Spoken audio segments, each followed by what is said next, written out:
Bonjour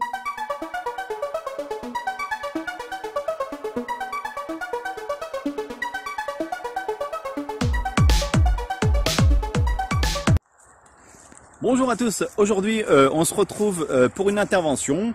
Nous sommes dans le sud des Landes. Il y a beaucoup de traces au niveau du lambris chez des particuliers, de traces de fourmis charpentières. Il y a beaucoup de choses qui tombent, beaucoup de fourmis mortes qui tombent.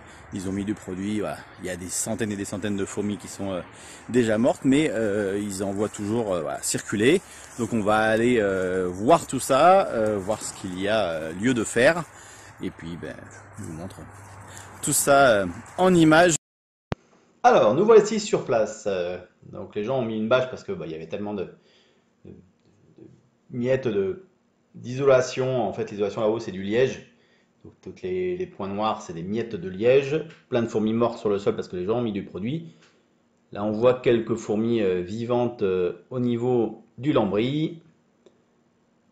Et vous allez voir que là-haut, au niveau de la toiture, voilà, ce que ça donne. On en voit quelques-unes sur l'encadrement de la fenêtre. Donc heureusement qu'il y a eu quelque part ces traces-là pour que les gens se rendent compte qu'il y avait bien un problème là-haut. Donc arrivé sur le toit, bon, j'ai des tuilés à quelques endroits, j'ai vu 2-3 fourmis traîner. J'ai mis 2-3 coups pour taper sur les chevrons et sur le liège. Et là, vous voyez des milliers et des milliers de fourmis qui sont sorties dans tous les coins.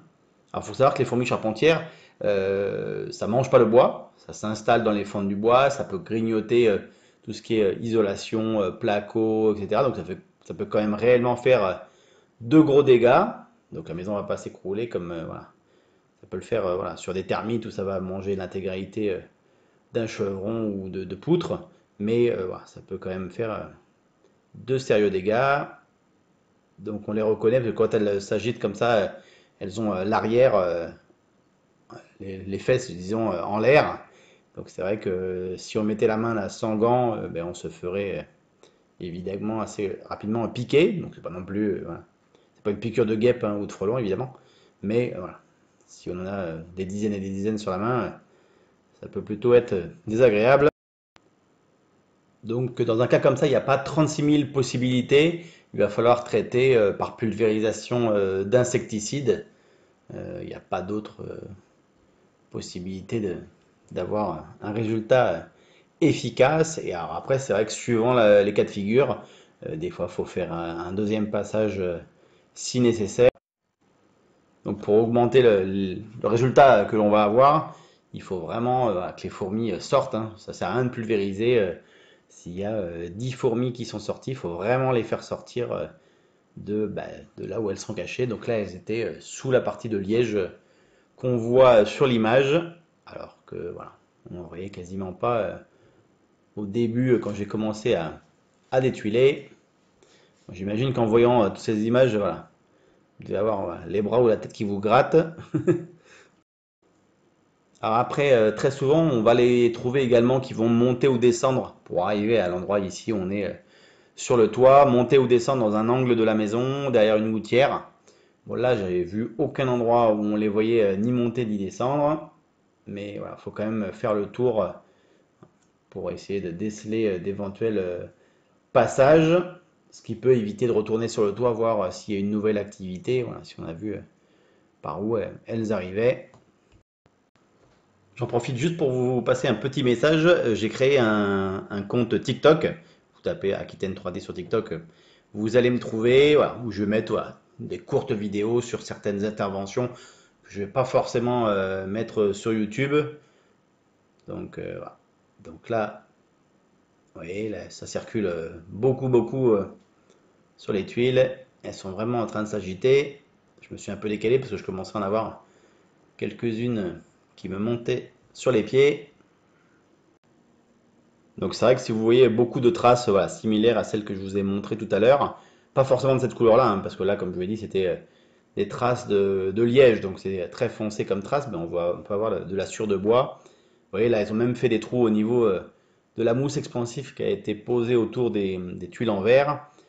Donc si vous avez des signes, comme je disais, voilà, n'hésitez pas à contacter un professionnel parce qu'en fait, voilà, lui, voilà, il a l'habitude, il saura où chercher, où regarder.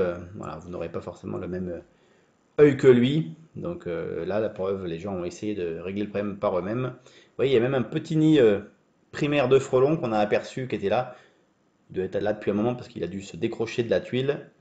Mais là, en l'occurrence, voilà, les gens, ils avaient appelé quelqu'un dont ce n'est pas le métier et qui a détuilé, comme moi, je viens de faire, et qui a aspiré toutes les fourmis qu'il a vues. Il a passé 1 heure sur le toit, il a tout aspiré et ben, ça n'a absolument pas réglé le problème. Ça a calmé le problème pendant 15 jours, mais ben, à partir du moment où la fourmilière n'est pas détruite, et malheureusement, elle va finir par se redévelopper à nouveau.